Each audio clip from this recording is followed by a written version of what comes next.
ఆంధ్రప్రదేశ్ రాజకీయాల్లో మొత్తం కూడా ఇప్పుడు గీతాంజలి మరణం చుట్టే తిరుగుతున్నాయి. టీడీపీ జనసేన ట్రోలింగ్ వల్లే గీతాంజలి మరణించిందని అధికార వైసీపీ గట్టిగా ఆరోపిస్తుంది. ఆమె మరణంతో తమకు ఎలాంటి సంబంధం లేదని టీడీపీ జనసేన పార్టీలు చెబుతున్నాయి. దీంతో గీతాంజలి మరణం రాజకీయ రంగు పులుముకుంది.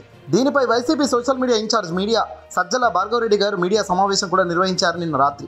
గీతాంజలి మృతిపై టీడీపీ జనసేన వ్యవహరిస్తున్న తీరుపై ఆయన చాలా ఆగ్రహం వ్యక్తం చేశారు. ఆడపిల్ల చనిపోయిందనే బాధ కూడా వాళ్ళలో ఎక్కడా లేకపోవడం, తిరిగి తమ మీదనే ఆరోపణలు చేయడం సిగ్గుచేటని సజ్జల భార్గవరెడ్డి గారు తెలిపారు. ఇలాంటి నీచపు ఆలోచనలు చంద్రబాబుకు ఉంటాయని ఆయన అన్నారు. ఇదిలా ఉంటే గీతాంజలి మృతిపై సంచలన వీడియోను తెలుగుదేశం పార్టీ తమ అధికార ట్విట్టర్ అకౌంట్లో పోస్ట్ చేసింది.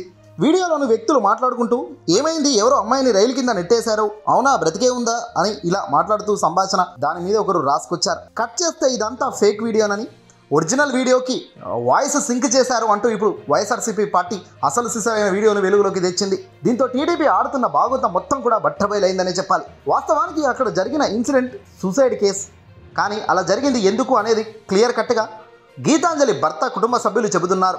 తనను వ్యక్తిగతంగా సోషల్ మీడియా వేదికగా దూషించారట. అర్ధరాత్రి టైంలో టీడీపీకి సంబంధించిన నేతలు ఫోన్లు చేసి మరీ బూతులు తిట్టారట. వీటిని తట్టుకోలేని ఆ మహిళ వెంటనే ఆత్మహత్య చేసుకునే పరిస్థితికి వచ్చిందని అక్కడ వాళ్ళ హస్బెండ్ కూడా చెప్పడం జరిగింది. ఇక్కడ క్లియర్ కట్గా ఎందుకు చనిపోయిందని అర్థమవుతున్నప్పటికీ ఇంకా దీన్ని బుకాయించే ప్రయత్నం చేస్తున్న టీడీపీ వాళ్ళకి కానీ, చంద్రబాబు నాయుడు కానీ, లోకేష్ కానీ నిజంగా సిగ్గుచేయడం చెప్పాలి.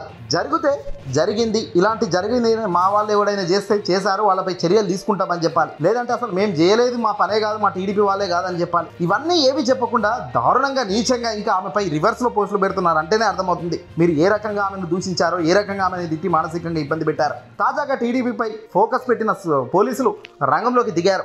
గుంటూరు ఎస్పీ నిన్న మాట్లాడుతూ చట్టపరమైన శిక్షలకు అందరినీ ఊహించని స్థాయిలో పట్టుకుంటామని, ఎవరెవరు కామెంట్లు బూతులు తిట్టారో, ఎవరెవరు రెచ్చిపోయారో వాళ్ళందరి ఐడీలను పట్టుకుంటున్నట్టుగా ఆయన తెలిపారు. ఎవరిని వదలొద్దని కూడా జగన్ గారి నుంచి కూడా ఆదేశాలు వచ్చినట్టు తెలుస్తుంది. ఏదేమైనా చూస్తూ ఓ మహిళ నిండు ప్రాణాన్ని బలిగొన్న ఈ ఐటీడీపీ వాళ్ళను వదలొద్దు అంటున్నారు అంతా.